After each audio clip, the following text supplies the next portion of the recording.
வணக்கம் சார். வணக்கம் madam. GST பற்றின அறிவிப்பு வெளியானதுலேருந்தே பல நியூஸ் பார்க்க முடியுது. இந்த பொருட்களுக்கு விலை குறைய போகுது, இதெல்லாம் இனியும் நீங்கள் சீப்பாக வாங்கலாம், கொஞ்சம் வெயிட் பண்ணி வாங்குங்க அப்படின்னு நிறைய நியூஸ் பார்க்குறோம். ஆனால் ஒரு காமன் மேனாக பெருசாக இந்த மாதிரி பொருளாதாரம் சார்ந்து எதுவும் நான் தெரிஞ்சுக்க போகிறதில்ல, நான் பாட்டுக்கு நான் உண்டு, என் வேலை உண்டு, சம்பாதிக்கிறேன், என் குடும்பத்தை பார்க்குறேன்னு இருக்கிறவங்களுக்கு என்னென்ன விஷயங்கள்லாம் இங்கே விலை குறைய போகுது, அவங்களுக்கு எப்படி இது டேரெக்டாக இம்பாக்ட் ஆக போகுது சார்? உணவுப் பொருட்களோட விலை குறைய போகுது. நீங்கள் வீட்டு சாமான் வாங்குவீங்க, மளிகை சாமான் வாங்குவீங்க. ஸோ அதோட பொருட்கள்லாம் அதிகமாக குறைய போகுது, விலை அதிகமாக குறைய போகுது. எடுத்துக்காட்டுக்கு மில்க் ப்ராடக்ட்ஸ் உங்களுக்கு 0 டேக்ஸ் கொண்டு வராங்க. சீப்பு, சோப்பா, டப்பா இதெல்லாம் எடுத்துக்கிட்டிங்கன்னா 5% கொண்டு வந்துடுறாங்க. ஸோ மாத செலவு அப்படிங்கிற அடிப்படையில் பார்த்தீங்கன்னா கணிசமான விலை குறையும். இதில் ஒரு பெரிய ஜாக்பாட் அப்படின்னு பார்த்தீங்கன்னா காப்பீடு தான். அது டேர்ம் இன்சூரன்ஸ் ஆகட்டும், மருத்துவ இன்சூரன்ஸ் ஆகட்டும், ரெண்டுத்துக்குமே 0 பண்ணியிருக்காங்க. ஸோ இதுதான் ஒரு பெரிய ஜாக்பாட்டாக பார்க்குறோம். ஏன்னா இதை நாங்கள் பல வருடங்களாக கேட்டுட்டு இருந்தோம். எதுக்கு நீங்கள் மருத்துவ காப்பீடுக்கும் எதுக்கு டேர்ம் இன்சூரன்ஸ், ஏன்னா அதெல்லாம் மிக மிக அடிப்படை, எல்லாருமே எடுக்க வேண்டியது. அதை இந்த வாட்டி 0 பண்ணியிருக்காங்க. ஸோ இந்த வாய்ப்பை பயன்படுத்தி அனைவரும் இதை எடுத்துக்கணுங்கிறதையும் கேட்டுக்கொள்கிறேன். ஓகே, நீங்கள் சொல்கிற மாதிரி இந்த இன்சூரன்ஸோட ப்ரீமியம்க்கு ஜிஎஸ்டி நில் ஆக்கியிருக்காங்கன்னு பார்க்குறோம். ஆனால் இது என்ன பெரிய டிஃப்ரென்ஸ் கொண்டு வந்துட போகுது சார்? இதுக்கு முன்னாடி 18% இருந்ததுன்னு நினைக்கிறேன். 18%லேருந்து 0 ஆக்குனது என்னோட ப்ரீமியமில் ரொம்ப பெரிய டிஃப்ரென்ஸ் தருமா? கண்டிப்பாக தரும். கிட்டத்தட்ட 18% அப்படிங்கும்போது உங்களுக்கு ஒருத்தர் ஒரு 60,000 பே பண்ணுறாருன்னா அவர் கூடுதலாக கட்டுற அந்த 10,000 இப்போ கட்ட தேவையில்லை. ஸோ இது ஒரு பெரிய அமௌண்ட்டு தான். முன்னாடி என்ஆர்ஐக்கெலாம் ஜிஎஸ்டி கிடையாது. அடிஷ்னல் டாக்குமெண்டேஷன் கொடுத்தாங்கன்னா அவங்களுக்கு மட்டும் கழிவு இருக்கும். அதனால் நிறைய பேர் என்ஆர்ஐஸ் விருப்பப்பட்டு எடுத்தாங்க.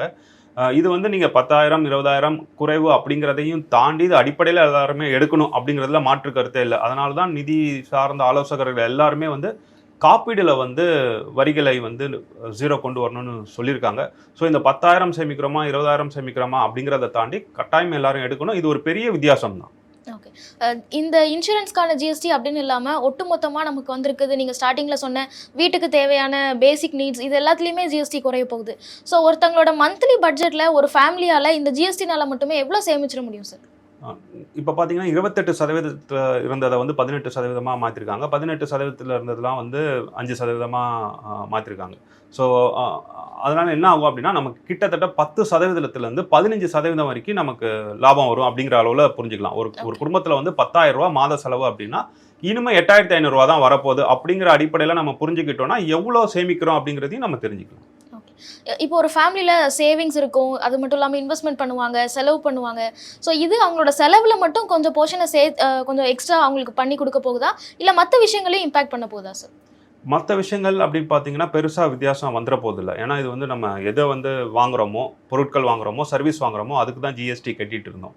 ஸோ அதை மட்டும் தான் குறைச்சிருக்காங்க. அப்படிங்கும்போது அதில் மட்டும்தான் குறைவு ஏற்படும். மற்றது எதுலெல்லாம் ஜிஎஸ்டி இது வரைக்கும் இல்லையோ அதிலெல்லாம் பெரிய மாற்றம் வராது. ஆனால் மறைமுகமாக அதில் நம்ம கூடுதலாக பணம் செலுத்துகிற மாதிரியான ஒரு சூழ்நிலை கூட நமக்கு ஏற்படும். நம்ம வசதிகளை அதிகப்படுத்திக்கலாம். ஏன்னா உங்களுக்கு பணம் சேமிக்க போகிறீங்க அப்படின்னா நம்ம இன்வெஸ்ட்மெண்ட்ஸ் அதிகப்படுத்திக்கலாம், சேவிங்ஸ் அதிகப்படுத்திக்கலாம். ஸோ மறைமுகமாக அதெல்லாம் அதிகமாக போகுது. ஆனால் நேரடியாக ஜிஎஸ்டி குறைந்ததால் அது நமக்கு நேரடி லாபம் அப்படிங்கிறது கிடையாது. ஓகே, இப்போ இந்த ஜிஎஸ்டினால மக்கள் கையில் கொஞ்சம் எக்ஸஸாக பணம் இருக்க போகுது அப்படிங்கிறத பார்க்குறோம். ஸோ பொதுவாகவே இந்த மாதிரி ஒரு சினாரியோவில் எனக்கு எக்ஸஸாக பணம் கிடைக்குதுனாலோ, இல்லை எனக்கு ஒரு ஆஃபீஸ்லேருந்து போனஸ் வருது, இல்லை யாராவது எனக்கு கிஃப்ட் பண்ணியிருக்காங்க அப்படின்னு எக்ஸஸாக என் கையில் ஒரு பணம் வரும்போது அந்த பணத்தை நான் எப்படி எஃபிஷியண்ட்டாக ஹேண்டில் பண்ணணும்? ஃபஸ்ட்டு இது நம்ம கொஞ்சம் அதிகமாக வருதுன்னு சொல்லக்கூடாது. ஏன்னா நம்மளோட பொருளாதாரத்தோட அந்த மிஷினே கொஞ்சம் வேகப்படுத்தும் அப்படின்னு சொல்லலாம். ஏன்னா தொழில்கள்லாம் கொஞ்சம் முடங்கி போய் தான் இருந்தாங்க. ஏன்னா ஜிஎஸ்டி அப்படிங்கும்போது மக்கள் எதுவுமே வாங்காமல் தவிர்த்துட்டு வந்தாங்க. ஸோ பொருளாதாரமே கொஞ்சம் தடைப்பட்டு தான் இருந்தது.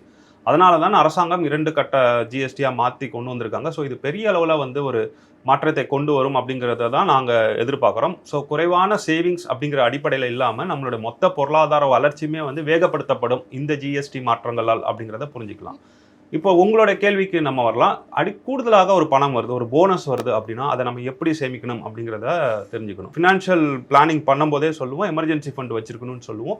அதுக்கப்புறம் சர்ப்ளஸ் பணத்தை எப்படி நீங்கள் முதலீடு பண்ணுவோம் அப்படிங்கிற திட்டத்தையும் நம்ம போட்டு கொடுத்துட்ருக்குறோம். அடிப்படையில் பார்த்தீங்கன்னா பேசிக்காக உங்களோட ஏஜுக்கு ஏற்ற மாதிரி டெட் ஃபண்ட்ஸில் வைங்க, மற்றதெல்லாம் நீங்கள் ஈக்விட்டி ஃபண்ட்ஸில் வைங்க. இல்லைனா உங்கள் கோல்ஸ்க்கு ஏற்ற மாதிரி அதை மேட்ச் பண்ணி நீங்கள் கொஞ்சம் அக்ரெசிவாக எடுக்கலாம், இல்லைனா கொஞ்சம் மாடரேட் ரிஸ்க் எடுக்கலாம் அப்படின்னு சொல்லிட்டு போகிறோம். ஸோ இந்த போனஸ் பணத்துக்கும் அதே காரணம் தான். ஒருத்தவங்களுக்கு அதிகப்படியான பணம் அது போனஸாக இல்லை வரலாம், அல்ல இந்த மாதிரி ஜிஎஸ்டி சேமிப்புகள் மூலமாக வரலாம்.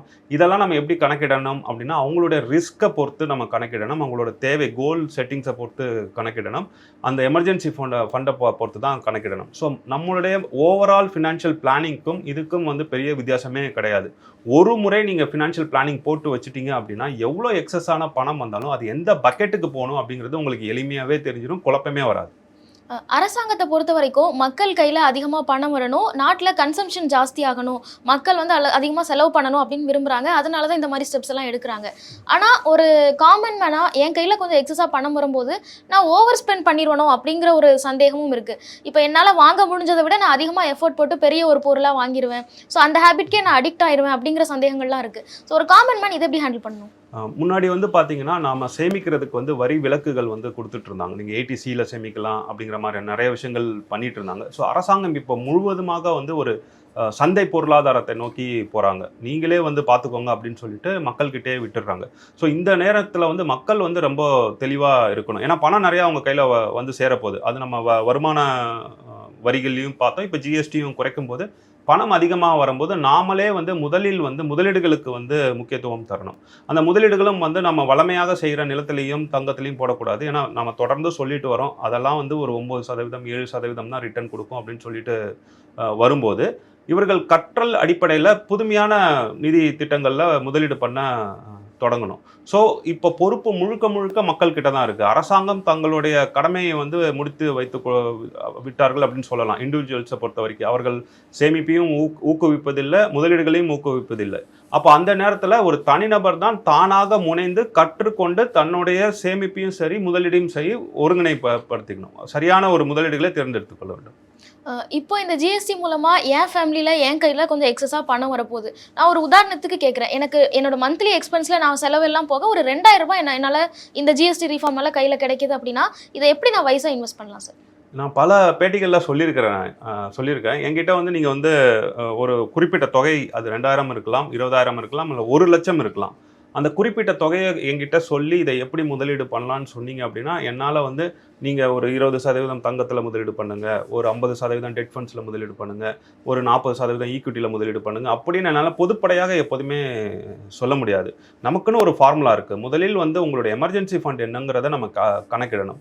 அதுக்கப்புறம் உங்களுடைய வயது என்னங்கிறது நமக்கு தெரியணும். உங்களுடைய குடும்ப சூழ்நிலை எப்படிங்கிறது நம்ம புரிஞ்சுக்கணும். அதன் பிறகு உங்களுடைய இமிடியேட் கோல்ஸ் ஏதாவது இருக்குதா, பிள்ளைகள் படிப்புக்கு நீங்கள் ஏதாவது செலவு பண்ணணுமா, திருமணத்துக்கு செலவு பண்ணணுமா, வீடு வாங்கணுமா, கார் வாங்கணுமா, இதெல்லாம் தெரிஞ்சதுக்கு அப்புறம் தான் அந்த 2000 ரூபாவை நான் எங்கே பொருத்தி பார்க்க முடியும் அப்படிங்கிறத என்னால் சொல்ல முடியும். ஸோ இந்த கேள்வியை நான் தொடர்ந்து தவிர்த்துட்டு வரேன், இப்போவும் நான் தவிர்க்கிறேன். ஓகே, நம்ம இன்சூரன்ஸ் பற்றி ஆல்ரெடி பேசியிருந்தோம். இன்சூரன்ஸோட ப்ரீமியமுக்கு வந்து இப்போது ஜிஎஸ்டி இல்லை அப்படின்னு சொல்லியிருக்காங்க.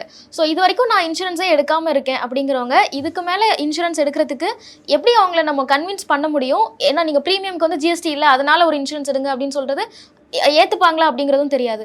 ரெண்டாவது, ஒரு இன்சூரன்ஸ் நான் எடுக்கிறேன், குறிப்பாக ஹெல்த் இன்சூரன்ஸ் எடுக்கிறேன் அப்படின்னா என்னென்ன க்ரைட்டீரியா வச்சு அந்த பாலிசியை நான் அனலைஸ் பண்ணி எடுத்துக்கலாம் சார்? பல பேர்கிட்ட போய் நம்ம வந்து காப்பீடுகளை கொண்டு சேர்ப்பது இப்போவும் சிரமமாக தான் இருக்குது. ஏன்னா நான் பணத்தை கொடுக்குறேன், நம்ம சஜஸ்ட் பண்ணுற ப்ராடக்டே பார்த்தீங்கன்னா பியூர் டேர்ம் இன்சூரன்ஸ் மட்டும் தான் நம்ம சஜஸ்ட் பண்ணுவோம். அதில் நீங்கள் செலுத்துக்கிற பணம் வந்து உங்களுக்கு திருப்பி வராது. ஸோ எல்லாருக்கும் இருக்கிற மனநிலை என்னவா இருக்குது அப்படின்னா திருப்பி வராத பொருளுக்கு நான் ஏன் பணத்தை வேஸ்ட் பண்ணணும் அப்படிங்கிற மாதிரி தான் இருக்காங்க. அதனால் அதை தவிர்ப்பதற்காக அவங்க பல காரணங்கள் சொல்லிடுறாங்க. இன்றைக்கி காலையில் கூட ஒரு கிளைண்ட்டு சொல்லிட்டு இருந்தாங்க, அது பார்க்குறதுக்கே கொஞ்சம் நகைச்சுவையாக இருந்தது. அதாவது என்னை சுற்றி இருப்பவர்கள்லாம் வந்து டேர்ம் இன்சூரன்ஸ் போட்டதுனால மரணம் அடைஞ்சிட்டாங்க அப்படிங்கிற மாதிரி ஒரு கருத்தை வந்து சொன்னாங்க. எனக்கு வந்து என்ன சொல்லணும்னு தெரில. அப்போ நான் கேட்டேன், எத்தனை பேர் இறந்தாங்கன்னு கேட்டேன். 3 பேர் அப்படின்னாங்க. 3 பேரில் எத்தனை பேர் டேர்ம் இன்சூரன்ஸ் போட்டிருந்தாங்கன்னு கேட்டேன். ஒருத்தர் அப்படின்னாங்க. அப்போ உங்கள் கணக்குப்படியே வந்து டேர்ம் இன்சூரன்ஸ் போடாதவங்க தானே அதிகமாக இறந்துருக்காங்க அப்படின்னோன்னா அவங்களுக்கு வந்து அது பதில் சொல்ல முடியல. ஸோ இது கேட்குறதுக்கு நகைச்சுவாக இருந்தாலும் மக்கள் வந்து பல காரணங்களை தேடுறாங்க இந்த டேர்ம் இன்சூரன்ஸ் வந்து தப்பிக்கிறதுக்காக. ஏன்னா அவர்களால் ஒரு பணத்தை கொடுக்குறோம், அந்த பணம் எனக்கு திருப்பி வராது அப்படிங்கிறத ஏற்றுக்கொள்ளவே முடியாத விஷயமா இருக்குது. ஸோ இந்த இடத்துல தான் இந்த சேவிங்ஸ் பிளான் ஆகட்டும், என்டோமெண்ட் பாலிசி மோஸ்ட்லி எல்ஐசியிலேருந்து கொடுப்பது, அந்த பொருட்களுக்கு அதிக வரவேற்பு இருக்குது. ஆனால் நம்ம மறுபடியும் அதை பார்த்துருக்கோம், அதோட எக்ஸ்ஐஆர்ஆர் அப்படிங்கிறது வந்து 3%, 4%, 5% அப்படிங்கிற எண்ணிக்கையில் தான் இருக்குது. ஸோ அதை அவர்கள் கட்டாயம் தவிர்க்க வேண்டும். இது வந்து பணம் சார்ந்த விஷயம் அப்படிங்கிறத தாண்டி உளவியல் சார்ந்த விஷயம் தான். இங்கே 10,000 20,000 எனக்கு அந்த டேர்ம் இன்சூரன்ஸில் குறைய போகுது, இல்லை காப்பீடில் ஹெல்த் இன்சூரன்ஸ் நிறைய பேர் எடுத்துடுறாங்க. ஏன்னா அவங்க பார்க்குறாங்க இருக்கும்போதே வந்து ஹெல்த் இன்சூரன்ஸ் நிறைய செலவாகுது, அதுக்கு எனக்கு ஒரு இன்சூரன்ஸ் எடுக்கணுங்கிறதுனால நிறைய பேர் ஹெல்த் இன்சூரன்ஸ் எடுக்கிறாங்க. ஆனால் டேர்ம் இன்சூரன்ஸை தவிர்க்கிறாங்க.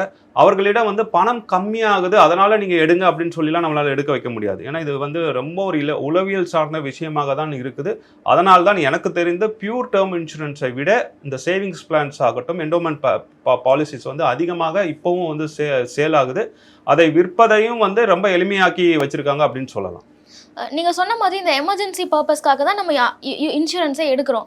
இன்னும் நிறைய ஃபேமிலிஸில் நான் வந்து எனக்கு திரும்பியே வரப்போகாத ஒரு இன்சூரன்ஸில் நான் பணம் போடுறதை விட அது ஒரு நகைச்சீட்டு மாதிரி மாதம் மாதம் ப்ரீமியம் கட்டுறதுக்கு பதிலாக போட்டு ஒரு நகையாக தங்கமாக நான் வாங்கி வச்சுட்டேன்னா எமர்ஜென்சிக்கு ப்ளெட்ஜ் பண்ணிக்க போகிறேன், என்கிட்ட தங்கமும் இருக்கும் அப்படின்னு தான் நிறைய பேரோட மென்டாலிட்டி இருக்குது. ஸோ தங்கத்தை இந்த மாதிரி எமர்ஜென்சி பர்பஸுக்கு நம்ம ப்ளெட்ஜ் பண்ணி யூஸ் பண்ணுறது கரெக்டாக இருக்கும். இல்லை, காப்பீடுங்கிறது வேற, இது எமர்ஜென்சி ஃபண்டுக்கு தங்கத்தை சேர்க்கறது அப்படிங்கிறது வேற கான்செப்ட். காப்பீடுங்கிறது வந்து நீங்கள் வந்து 15 மாதம் தங்கத்தில் போடுறோம்னு நினைக்கிறீங்க, முதல் மாதமே உங்களுக்கு உயிருக்கு ஆபத்துக்கு வந்துடுச்சுன்னா மற்ற 14 மாதம் யார் போட போகிறா? அதுக்கு தான் நம்ம காப்பீடு வச்சிருக்கோம். ஸோ அதை வேறுபடுத்தி தான் பார்க்கணும், அதை விட்டுடலாம். ஆனால் உங்கள் கேள்வியை நான் எப்படி புரிஞ்சுக்கிறேன்னா, எமர்ஜென்சி ஃபண்டுக்காக கோல்டில் நம்ம பணம் போடலாமா அப்படிங்கிறத புரிஞ்சுக்கிறேன். ஸோ எமர்ஜென்சி ஃபண்டு அப்படிங்கும்போது நம்ம தேவைக்கு தேவை வரும்போது உடனடியாக எடுக்கிற சூழ்நிலையில் இருக்கணும், லிக்விடிட்டி அதிகமாக இருக்கணும். லிக்விடிட்டி கோல்டில் அதிகமாக இருக்குது. ஆனால் சிக்கல் எங்கன்னா கோல்டும் ஏற்ற இறக்கத்தோடு இருக்கிற ஒரு பொருள் தான். இப்போ வந்து வளமையாக ஏற்றத்தோடன் இருக்குது. அதனால நான் கோல்டில் போடுறேன்னு சொல்லவே கூடாது. முன்னாடி காலத்தில் நம்ம அப்படி பழக்கப்படுத்திட்டோம். ஏன்னா கோல்டை வந்து வைக்கிறதுக்கும் எடுக்கிறதுக்கு எந்த ஒரு டாக்குமெண்ட்ஸும் தேவையில்லை, உடனடியாக பணமாக மாற்ற முடியும். அதனால நம்ம கோல்டில் போட்டு கோல்டில் பணத்தை எடுத்துட்டு இருந்தோம். ஆனால் அது ஒரு தவறான நடைமுறை. நம்ம லிக்விட் ஃபண்ட்ஸில் தான் வைக்கணும். லிக்விட் ஃபண்ட்ஸ்னா என்னன்னா, நமக்கு அது தொடர்ந்து ஏற்றத்தோடன் தான் இருக்கும். 5% 7% வரைக்கும் நமக்கு ஏற்றம் கொடுக்கும். அதில் வைத்தால் மட்டும்தான் நம்ம எடுக்கும் போது எந்த ஒரு சேதாரமும் இல்லாமல் நம்ம பணத்தை எடுக்க முடியும். ஆனால் லிக்விட் ஃபண்ட்ஸ்லேயும் நான் பணத்தை எடுக்கும் போது எனக்கு வெயிட்டிங் பீரியட் இருக்கும்ல சார், T+1 days எல்லாம் இருக்கும்ல. நீங்கள் லிக்விட் ஃபண்ட்ஸில் பணம் போட்டிங்கன்னா அதை எடுக்கிறதுக்கு 7 நாட்கள் வரைக்கும் காத்திருக்கணும். அதுக்கு முன்னாடி எடுத்திங்கன்னா கொஞ்சம் சார்ஜஸ் வரணும். நீங்கள் பணத்தை எடுக்கிறதுக்கு ஒரு நாள் தான் ஆகும். 1 மணிக்கு முன்னாடி நீங்கள் ரிடம்ஷன் கொடுத்தீங்கன்னா அடுத்த நாள் வந்து உங்கள் அக்கௌண்ட்டில் பணம் வந்துடும். ஆனால் அதை கம்பேர் பண்ணும்போது எனக்கு கோல்டு தானே ஈஸி லிக்விடிட்டியாக இருக்குது சார். எவ்வளோ லிக்விட் ஃபண்ட்ஸை கம்பேர் பண்ணும்போது கோல்டு நான் சுலபமாக ப்ளெட்ஜ் பண்ணிக்க முடியும்ல. நீங்கள் 100 ரூபா முதலீடு போட்டு அவசரத்துக்காக அதை 90 ரூபாய்க்கு எடுக்கிறது லாபமா, இல்லை நான் 100 ரூபா போட்டு நான் எடுக்கும்போது அது 103 ரூபா இருக்கிறது லாபமா அப்படிங்கிற அடிப்படையில் தான் நம்ம இதை புரிஞ்சிக்க வேண்டியதாக இருக்குது. ஸோ ரொம்ப அவசரம் அப்படிங்கிறத வந்து நம்ம பேங்க்கில் சேவிங்ஸில் வைக்கிறது மட்டும்தான் நம்ம சரியானதாக இருக்கும். ஆனால் எமர்ஜென்சி ஃபண்டுக்கு தங்கத்தில் போட்டு வைப்பது, அதை ஸ்டோரேஜ் பண்ணி வைக்கிறதுமே நமக்கு சிரமமான ஒரு விஷயம் தான்.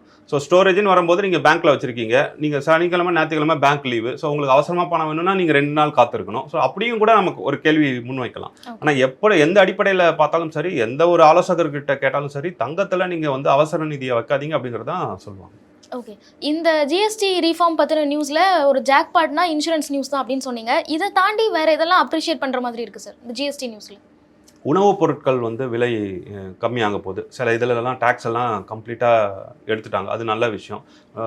மனிதர்கள் யூஸ் பண்ணுற அடிப்படை விஷயங்கள் எல்லாத்துலேயுமே டேக்ஸ் வந்து கம்மி பண்ணிட்டாங்க. எதெல்லாம் வந்து தவறான பொருட்கள், லக்ஸரி கார்ஸ் ஆகட்டும், அதுக்கப்புறம் அந்த டொபாக்கோ, சிகரெட் போன்ற பொருட்கள் ஆகட்டும், அதுக்கு வந்து அதிகமான வரி வச்சுருக்காங்க. ஸோ நாம் 8 வருடங்களுக்கு முன்பு எதெல்லாம் வந்து வைக்கணும் அப்படின்னு கேட்டோமோ அதை வந்து இப்போ நிறைவேற்றிருக்காங்க அப்படின்னு சொல்லலாம். ஸோ இது எல்லாமே வரவேற்கப்பட வேண்டிய ஒரு மாற்றம் தான் கொண்டு வந்திருக்காங்க. இப்போ இந்த ஒரு ரீஃபார்ம்னால இந்தியாவோட ஜிடிபி வந்து பெரிய அளவில் வளரப்போகுது அப்படிங்கிற மாதிரியான செய்திகள்லாம் பார்க்க முடியுது. ஸோ இது ஜிடிபிக்கு நிஜமாவே கான்ட்ரிபியூட் பண்ணுமா? கான்ட்ரிபியூட் பண்ணுறதுக்கு எவ்வளோ டைம் எடுத்துக்கும் சார்?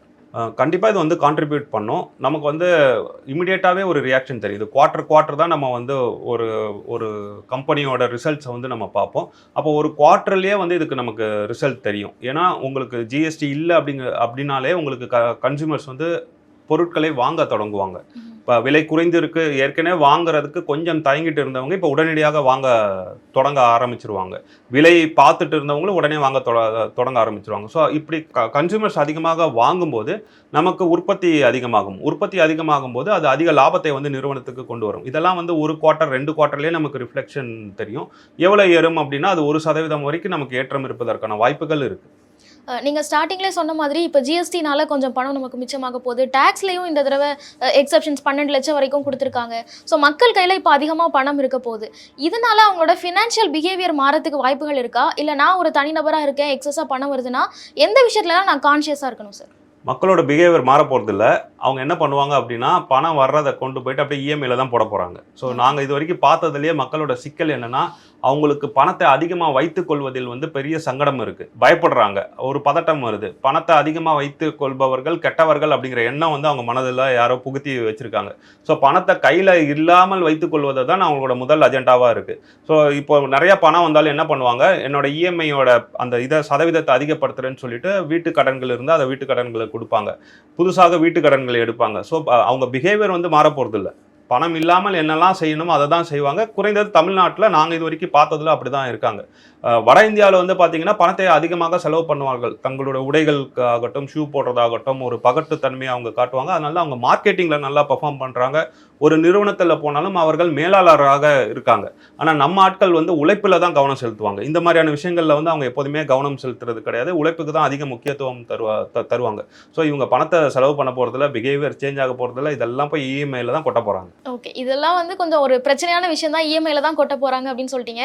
இதை எப்படி வைஸா ஹேண்டில் பண்ணலாம் சார்? நான் எக்ஸஸா என் கையில பணம் வருது, நான் வைஸா ஹேண்டில் பண்றதுக்கு டிப்ஸ் கொடுங்க அப்படின்னா என்னவா இருக்கும்? இன்வெஸ்ட்மெண்ட் தான் பண்ணணும். டிப்ஸ் அதுங்கிறத இன்வெஸ்ட்மெண்ட் பண்ணணும். அதுக்கு என்னன்னா கற்றுக்கொள்ளுங்கள். ஒரு பணத்தை செலவு பண்ணுறதுக்கு முன்னாடி பணத்தை பற்றி நமக்கு தெரிஞ்சுக்கணும். இங்கே என்ன சிக்கல் அப்படின்னா, பணம் நம்ம கையில் இருக்கும்போது அந்த பணத்துக்கு நான் தான் வந்து ராஜா அப்படின்னு நினச்சிட்டு அவங்க இஷ்டத்துக்கு செலவு பண்ணுறாங்க.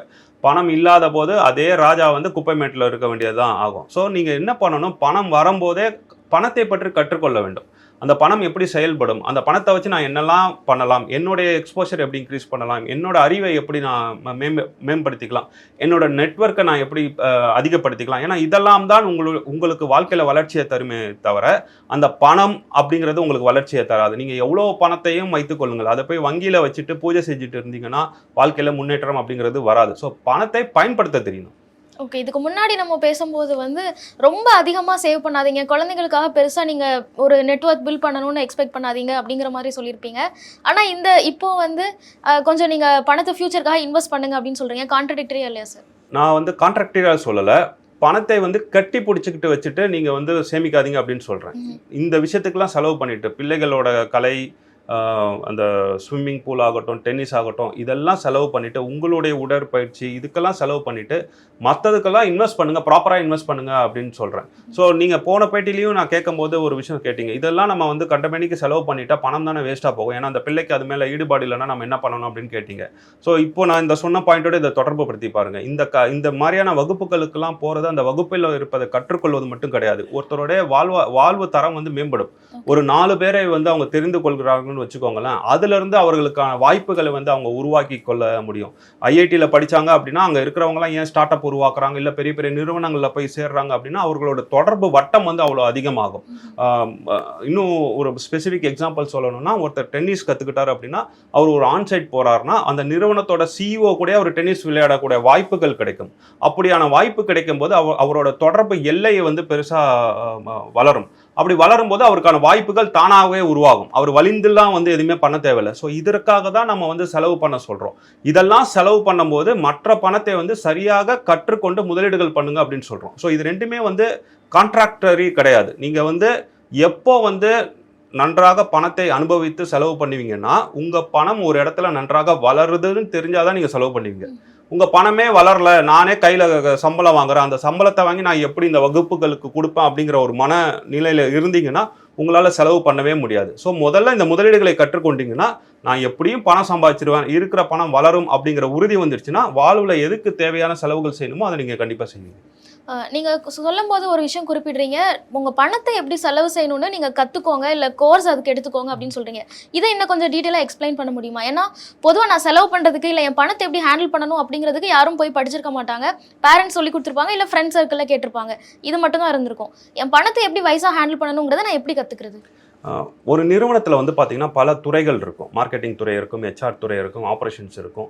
இந்த துறைகளுக்கெல்லாம் அவங்க என்ன பண்ணுவாங்கன்னா ஒரு பட்ஜெட் கொடுப்பாங்க. Even operations which is a cost centre, அதுலேயும் ஒரு பட்ஜெட் இருக்கும். நீ இவ்வளோ ஹெட் கவுண்ட் எடுத்து அதை செலவு பண்ணணும்னு சொல்லணும். அதே மாதிரி தான் ஒரு குடும்பத்துக்கு நம்ம ஒரு பட்ஜெட் போடணும். அந்த பட்ஜெட்டில் என்னென்னலாம் இருக்கணும் அப்படின்னா, நாம் சுற்றுலா செல்வதற்கு எவ்வளோ செலவு பண்ணணும், நாம் வாரந்தோறும் பொழுதுபோக்குக்கு எவ்வளோ செலவு பண்ணணும், அந்த டென்னிஸ் கிளாஸுக்கு எவ்வளோ செலவு பண்ணணும், இசை கிளாஸுக்கு எவ்வளோ செலவு பண்ணணும், இப்படிங்கிற பட்ஜெட்டை போடணும்.